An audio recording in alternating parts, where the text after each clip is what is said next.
155 park street, 2রা আশ্বিন 1374, 19 September 1967। সেদিন যে কলমের গাছ নিয়ে আলোচনা করেছিলাম, আজ দেখি ধীরেন ঘোষ এসে জিজ্ঞাসা করছে সেদিনের আলাপ সম্পর্কে। এই কথা আমার সম্পূর্ণ ব্যক্তিগত কথা, এটা বাইরে জানানোর কথা নয়। আমি আমার আধ্যাত্মিক পরিচয় কোনো দিন বাইরে প্রকাশ হতে দিতে চাইনি। আমি পৃথিবীতে এসেছি সম্পূর্ণ আমার ব্যক্তিগত কাজে। আমার কাজ কমপ্লিট করে আমার রেকর্ড ঠিক রেখে যাতে আমি চলে যেতে পারি, এটাই আমার একমাত্র লক্ষ্য। যাওয়ার সময় আমি আমার খুশি মতো প্রচুর নিয়ে যেতে পারবো, এমনকি আমার কাছেও রেখে দিতে পারবো।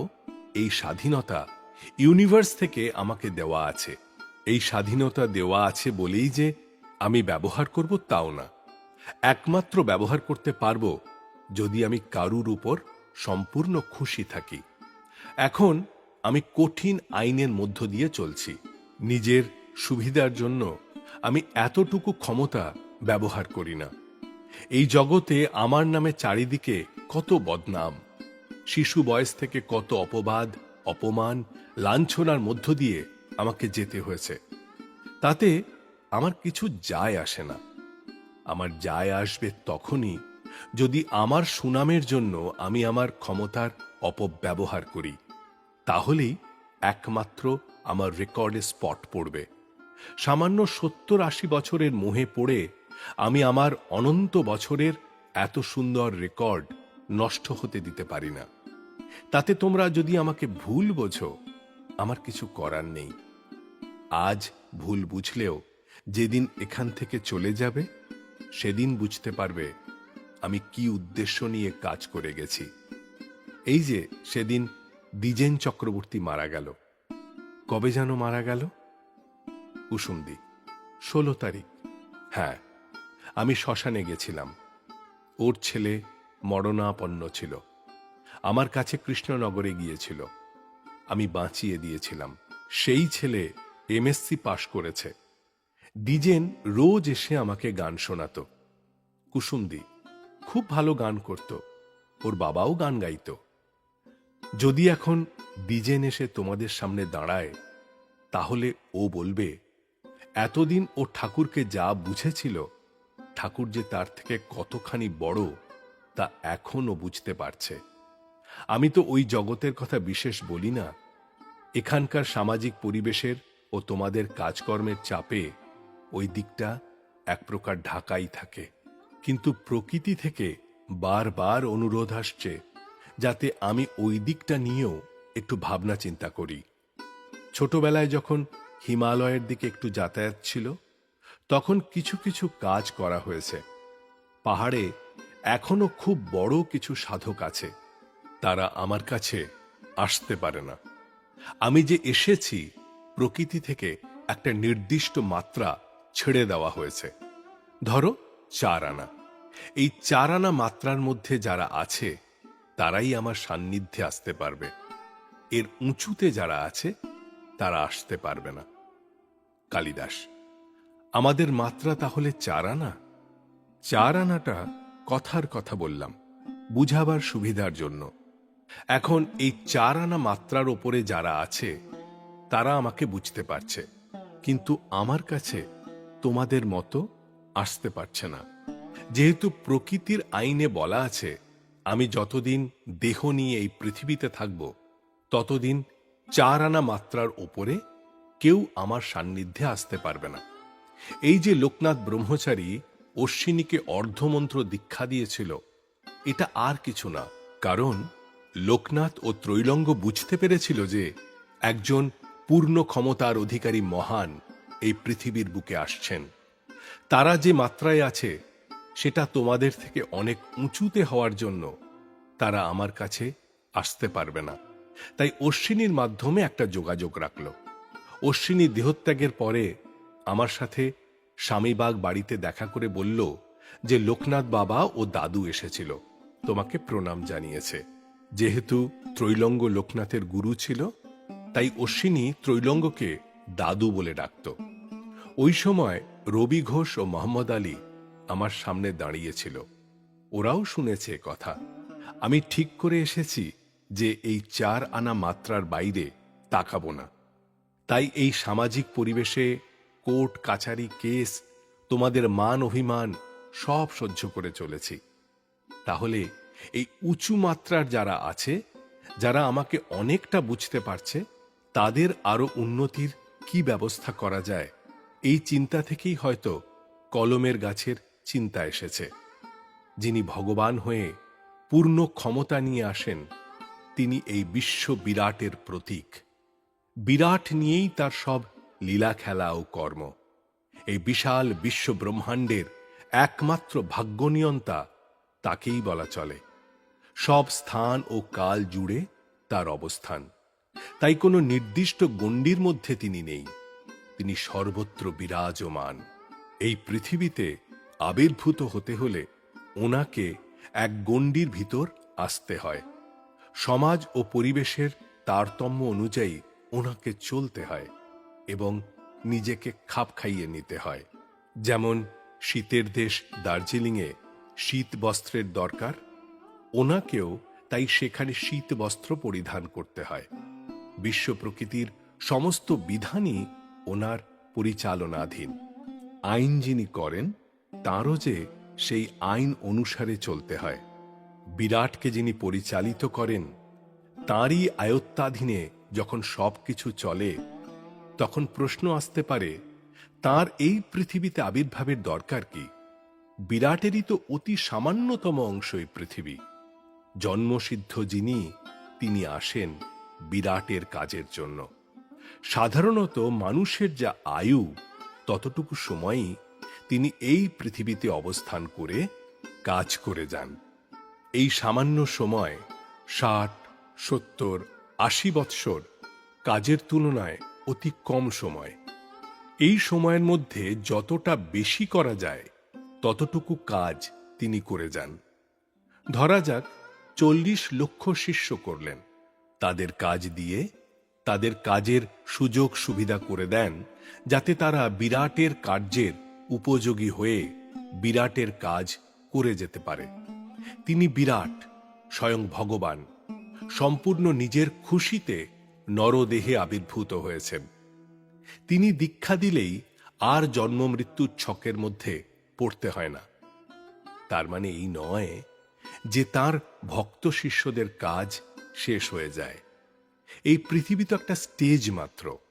এই স্টেজ হতে তারা ডিফারেন্ট স্টেজে যায় বিরাটের কাজের জন্য। এই 40 লক্ষ শিষ্য হতে আবার তিনি বেছে বেছে নিজের খুশি অনুযায়ী কয়েকজনকে স্যাংশন দিয়ে যান। ধরা যাক 10,000। তারা স্যাংশন ওয়ার্ল্ডে যায়। লেখা আছে 21,000 কোটি জন্ম 21 ঘন্টা করে সাধনা করলে যে ফল হয়, স্যাংশন পেলে তার অধিকারী হওয়া যায়। স্পষ্টতই দেখা যাচ্ছে, গুরু প্রদত্ত ধ্যানে মগ্ন থাকলেও এক জীবনে স্যাংশন পাওয়ার মতো কাজ কিছুই হয় না। এটা সম্পূর্ণভাবে নির্ভর করে গুরুর সুইট উইলের ওপর। শুধুমাত্র ভালোবাসার জোরে তিনি স্যাংশন দিতে পারেন। স্যাংশন দেবার সময় যে উনি শিষ্যদের কার্যকলাপের বিচার বিবেচনা করে দেন, সবসময় তা নয়। একেবারে উইমজিক্যাল ব্যাপার। খুশি হলেন, দিয়ে দিলেন। গুরুর ভালোবাসা পেতে খুব বেশি বেগ পেতে হয় না, যদি গুরুর প্রতি সামান্য একটু ভক্তি ও ভালোবাসা থাকে। এর জন্য বলতে গেলে কোনো কষ্ট করার দরকারই হয় না। কালিদাস, তুমি যে কলমের গাছের কথা বলছো, সেটা কি এই স্যাংশন পাওয়ার মতো ব্যাপার? না, ঠিক সেরকম না। স্যাংশন যারা পাচ্ছে, তারা আমার শিষ্যদের মধ্য থেকেই কেউ কেউ পাচ্ছে। ওই যে আগেই বললাম, জন্মগতভাবে 4 আনা মাত্রার মধ্যেই তারা হবে। কিন্তু প্রকৃতি থেকে যে কলমের গাছের কথা বলা হচ্ছে, তাকে যেহেতু প্রকৃতি থেকেই পাঠাবে, সেই কারণে তার জন্মগত মাত্রা 4 আনার উপরেও হতে পারে, আবার নাও হতে পারে। সেটা আমার তাকানোর বিষয় না। একটা হচ্ছে উদ্ধারের চিন্তা করে, আরেকটা প্রকৃতির বিরাট কাজের সহযোগিতার কথা চিন্তা করে। কালিদাস, আমাদের মধ্যে কেউ কি সেরকম আছে? এটা আমার বলার কথা নয়, হয়তো এখনো সে পৃথিবীতে জন্মগ্রহণই করেনি। আমি তো সোজাভাবে কখনো কিছু সচরাচর বলি না, শত আড়ালের মধ্য দিয়ে আমি লুকাতে চাই।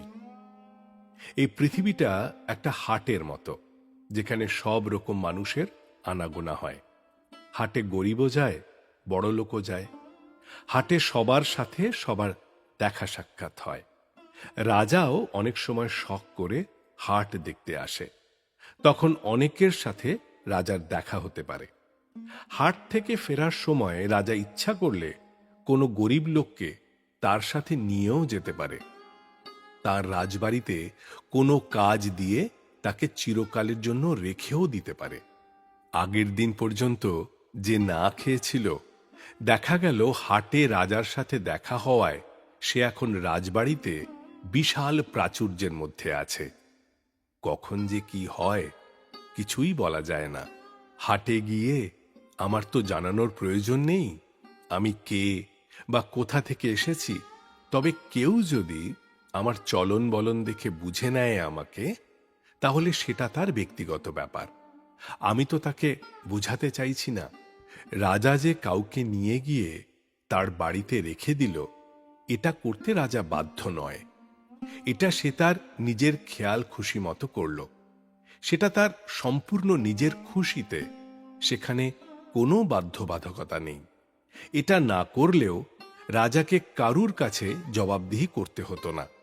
স্যাংশন যারা পাচ্ছে তারা এই শ্রেণীর। কলমের গাছ যে হবে, সে হয়তো রাজার ঘরানাটা বহন করে নিয়ে যাবে। জন্মের থেকে আমি যে সহজ সরল ঘরানাটা নিয়ে এসেছি, সেই সুন্দর ঘরানার ছোঁয়া এখানে দেখতে পাই না। বেশিরভাগ লোকই নিজের নিজের ভাবনা অনুযায়ী আমার তত্ত্বটাকে ব্যাখ্যা করে এবং তারপরে সেই ব্যাখ্যাটাই ঠাকুরের কথা বলে বাজারে চালু করে। আমি কারুর সম্মানে আঘাত দিই না।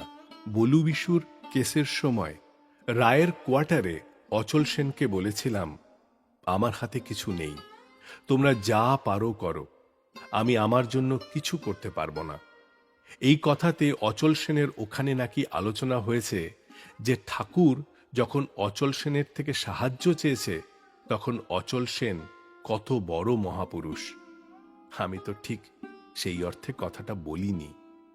যখন ছোট ছিলাম তখন ক্ষুধা পেলে রান্নাঘরের সামনে গিয়ে মাকে বলতাম কিছু খেতে দেওয়ার জন্য। ঠিক সেরকম মন নিয়ে সন্তান জ্ঞানে আমি কথাটা বলেছিলাম। এখানে মহাপুরুষ অথবা অন্য কিছুর কথা আসছে কেন?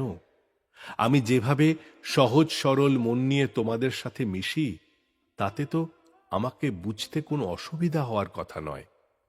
শিশু বয়স থেকে অনেক কষ্টের মধ্য দিয়ে আমি গেছি, কিন্তু কখনো আমার স্পিরিচুয়াল অ্যাডভান্টেজ আমি কখনোই নিই নাই। তাই আমার রেকর্ডটা এখনো খুব ভালো আছে। রাতের বেলা প্রকৃতি আমাকে বসিয়ে রাখে আর বলে, তুমি যে এদের পিছনে এত পরিশ্রম করছো, এরা তো তোমাকে বুঝতে পারছে না। আমি বলি, আমি আমার আপন মনে অন্তরের প্রাণ ঢালা ভালোবাসা দিয়ে নিঃস্বার্থভাবে আমার কাজ করে চলেছি। কারুর কাজে লাগছে কিনা এটা দেখতে গেলেও একটা স্বার্থের গন্ধ আসতে পারে, তাই সেদিকেও আমি তাকাচ্ছি না। আমি শুধু আমার আপন মনে জন্মের থেকে যে সুর নিয়ে এসেছি, সেই সুর বাজিয়ে চলেছি। 15 বছর বয়সে যেবার পাহাড়ে গিয়েছিলাম, সেই সময় পাহাড়ে এক অপূর্ব জায়গায় একটা পাখির গান শুনেছিলাম। কি অপূর্ব সেই সঙ্গীত! আমার সাথে সেইবার সরিষাচরের অমল ছিল। ওকে বললাম, এরকম পাখির গান কোথাও শুনেছিস? অমলও ভীষণ অবাক হয়ে শুনছে। কি অপূর্ব সেই সুর, ভাষায় বর্ণনা দেওয়া যায় না। চারিদিকে তাকিয়ে দেখলাম আমরাই শুধু সেখানে, অন্য কেউ নেই।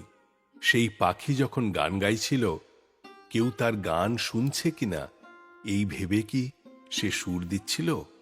তা তো নয়, সে তার আপন মনে গান গাইছিল। কারুর কাজে লাগলো কিনা, কেউ তারিফ করলো কিনা, এত কিছু ভেবে সে তার গান গাইছিল না। মেঘ যে ডাকে, সমুদ্রের যে গর্জন, বাতাসের যে আওয়াজ, এরা কি এই ভেবে করে যে কেউ যখন আমাদের তারিফ করছে না আমরা আর কাজ করব না? সেটা তো করে না। আমিও ঠিক সেই মন নিয়ে আমার কাজ করে চলেছি।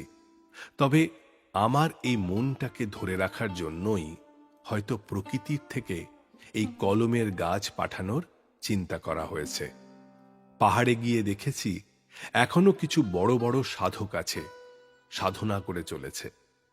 কিন্তু আমি যে জগৎ থেকে এসেছি সেখানকার বার্তা এখনো ওদের কাছে অজানা। কাছাকাছি যে সমস্ত গ্রহ আছে সেই সাপেক্ষে তারা অনেকটা এগিয়ে গেলেও আরও এগিয়ে যাবার রাস্তা তাদের কাছে স্পষ্ট হয়ে ধরা দিচ্ছে না। আমি পৃথিবীতে আসাতে যোগীদের মধ্যে অনেক বড় লোক হঠাৎ গরিব হয়ে গেছে। উজানচরে যখন ছিলাম তখন সেখানে শ্যামেদের বাড়িতে আমাদের যাতায়াত ছিল। কালিদাস, অমলেন্দু শ্যামেদের কথা বলছো? হ্যাঁ, শ্যামেরা আমার চোখে খুব ধনী ছিল। আমার বাবার রোজগার খুব বেশি ছিল না। তার উপরে কাছারি বাড়ি থেকে যা মাইনে পেতেন তার একটা অংশ মেদিনী মণ্ডলে পাঠাতে হতো। ছোটবেলায় দারিদ্র্যের মধ্যে কাটাতে হয়েছে। শ্যামেরা বড় লোক ছিল, বড় বড় পাত্রে মুড়ি চিঁড়া ভরা থাকত। আমার কাছে শ্যামেরা তখন সব থেকে বড় লোক। আমার বাবার সাথে কাজ করতেন আশু সেন। আমি তাকে জ্যাঠামশাই বলে ডাকতাম। জ্যাঠামশাই আমাকে প্রথম ঢাকা শহরে নিয়ে যান। ঢাকা শহরে গিয়ে নবাব বাড়ি দেখে আমি তো অবাক। বুঝলাম এরা শ্যামেদের থেকে অনেক বড় লোক।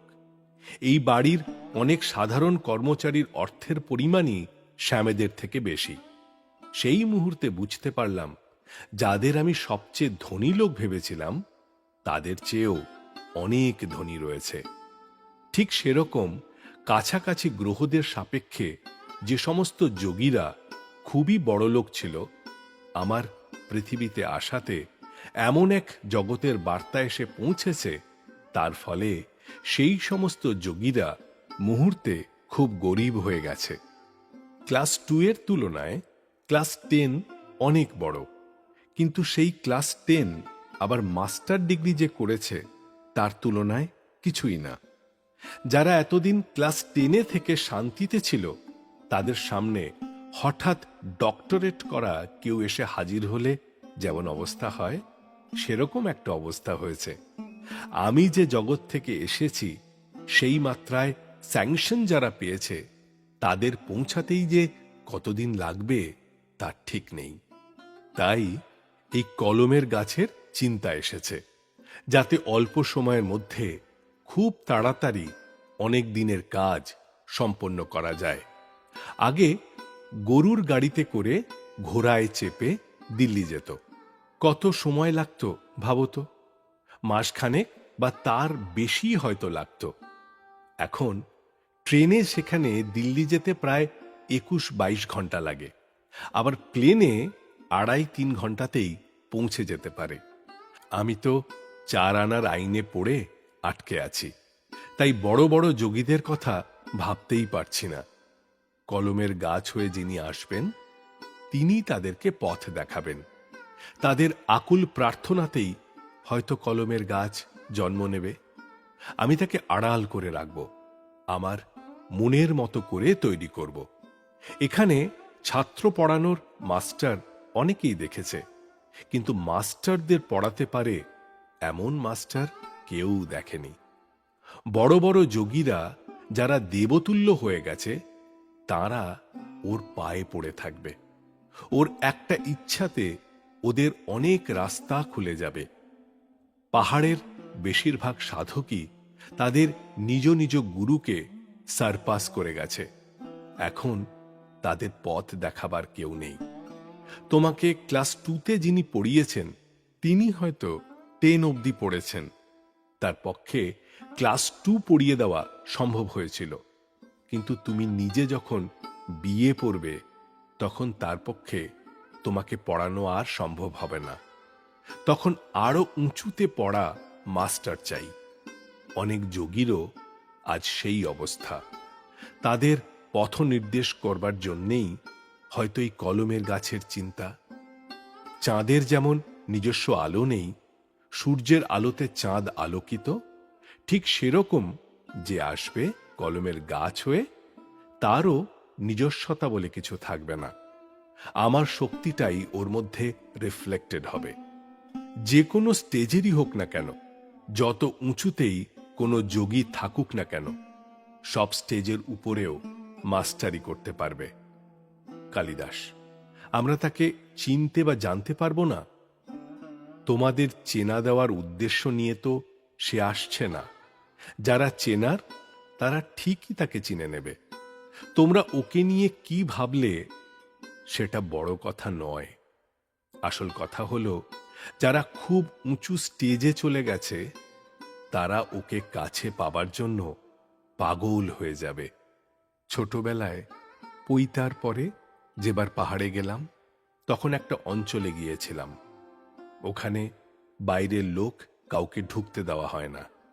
সেখানে শিব বসে সাধনা করেছিলেন। শিবের সেই সাধনার আসন আজও আছে। চারিদিকে বড় বড় সাপ, বাইরের কেউ সেখানে ঢুকতে পারে না। সাপেরা আজও শিবের সেই আসন পাহারা দিয়ে চলেছে।